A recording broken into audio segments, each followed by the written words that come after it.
A todos, en esta ocasión vamos a hablar acerca de las jornadas de Israel desde la tierra de Egipto hacia la frontera de Canaán. Para entender un poco de lo que vamos a hablar el día de hoy, vamos a entender un poco de contexto para entrar en materia de lo que tiene que ver con las jornadas de Israel. Israel había estado esclavizado más de 400 años en la tierra de Egipto y por tal motivo ellos clamaron a Dios y Dios fue en libertad de ellos. Escogió a Moisés para poderlos sacar de aquella tierra de esclavitud y llevarlos hacia una tierra prometida, la cual era la tierra de Canaán. Para entrar en materia vamos a comenzar abriendo el libro de Números capítulo 33, en la cual vamos a enfatizarnos todas las jornadas que tuvo que pasar el pueblo de Israel. Fueron alrededor de 43 lugares entre los que caminó y acampó el pueblo de Israel. Así es que por tal motivo fueron lugares especiales que llamaron mucho la atención porque hubieron varios sucesos y de la misma forma hubieron varios acontecimientos que llamaron mucho la atención en este suceso con el pueblo de Israel, en estas jornadas que pasaron en el desierto. Así que vamos a entrar en materia. El primer suceso que me llamó la atención fue en el monte de Sinaí. ¿Por qué el monte de Sinaí? Este monte es tan especial para Dios porque en él se entregó las tablas de la ley. Las tablas que fueron escritas con el dedo de Dios. Y el dedo de Dios lo encontramos en la Biblia, que representa el Espíritu Santo. Estas tablas fueron dadas a Israel para poder vivir en completa libertad. ¿Qué tiene que ver eso? Porque ya habíamos dicho de que pasó más de 400 años esclavizado y por tal motivo no sabía lo que era vivir en comunión y bajo la libertad. Así que por tal motivo Dios le entregó las tablas de la ley para que pudiesen vivir en completa libertad, pero con una explicación y un acontecimiento aún mayor. Y para eso me gustaría leerte lo que se encuentra en el libro de Patriarcas y Profetas, en la página 198, lo siguiente. De una raza de esclavos, los israelitas fueron exaltados por sobre todos los pueblos, para ser el tesoro peculiar del Rey de Reyes. Dios los separó del mundo para confiarles un depósito sagrado. Los hizo depositarios de su ley y era su propósito preservar entre los hombres el conocimiento de sí mismo a través de ellos. Dios los liberó, los encaminó y los llamó en el monte Sinaí para entregarles las tablas de la ley que representaban su amor, su completo carácter hacia aquel pueblo. El siguiente acontecimiento que me llamó mucho la atención fue cuando acamparon en Refidim. ¿Qué pasó en Refidim?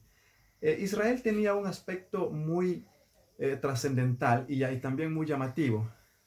Vamos a llamarle de la misma forma, tenía un gran defecto. El gran defecto de Israel era que se lamentaba por todo.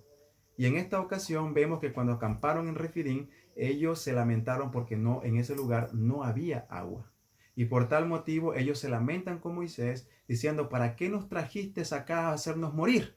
Así es que en pocas palabras, Moisés no sabía qué hacer, tuvo que hablar con Dios, pedirle a Dios en oración, y Dios le dio algunas instrucciones. ¿Cuál fue la instrucción de Dios? Que fuera a la peña y de la peña iba a golpearla. ¿Para qué? Para poder brotar agua, mucha agua, la cual conocemos como la peña de Oreb. En esta ocasión también me gustaría enfatizar acerca de lo que dice el libro Patriarcas y Profetas en la página 187, lo siguiente. Moisés hirió la peña, pero fue el Hijo de Dios el que, escondido en la columna de nube, estaba junto a Moisés e hizo brotar las vivificadoras corrientes de agua. En esta ocasión vemos que no fue Moisés quien dio el agua al pueblo, sino que fue el Hijo de Dios quien se encontraba cubierto en una nube que los encaminaba por la noche, los encaminaba por el día, y en una columna de fuego que los encaminaba por la noche. Así que por tal motivo nos muestra en este carácter similar de que es Dios quien está al cuidado de su pueblo y suple la necesidad de su pueblo en los momentos de necesidad. En la tercera parte, o mejor dicho, el tercer acontecimiento que me llamó mucho la atención fue en el monte de Or. ¿Qué pasó en el monte de Or? Habíamos visto que Dios los había librado, Dios les había hecho muchos milagros, Dios les había dado de comer, Dios les había dado de beber, y en esta ocasión ellos dicen: ok, vamos a seguir a Dios, vamos a amar a Dios, caminemos con Dios. Cuando pasan en el camino del Mar Rojo, ¿qué sucede? Todo iba bien hasta que vemos por el monte de Or que iban hacia otra destinación y comenzaron a desanimarse. ¿Qué pasó en ese desánimo? Se lamentan con Dios. Y el lamentarse con Dios le trajo solamente consecuencias. En ese momento vinieron serpientes, las cuales comenzaron a morder al pueblo y de la misma forma comenzaron a morir. Así es que el pueblo entendió que se habían lamentado con Dios y ellos habían cometido un gran error, y fue en ese momento que clamaron a Dios por medio de Moisés. Y le dijeron, nos hemos equivocado, diles a Dios que nos perdones. Y Dios le dice, ok, dile que se construyan una serpiente de la misma magnitud que los está picando y levántala allá arriba, y de la misma forma que el pueblo mire aquella serpiente de bronce, y todo aquel que cree en esa serpiente que va a ser curado, automáticamente se cura. Sabemos que la serpiente no tenía ningún poder, sino más bien era el poder de Dios quien los curaba. Pero era un instrumento para comprobar su fe, a modo tal de que el pueblo creyese verdaderamente en el Dios de la salvación. También me gustaría leerte en este suceso un pasaje del libro Patriarcas y Profetas, de la cual nos dice en la página 279 lo siguiente. Los israelitas salvaban su vida mirando la serpiente levantada en el desierto. Esa mirada implicaba fe. Vivían porque creían la palabra de Dios y confiaban en los medios provistos para su restablecimiento.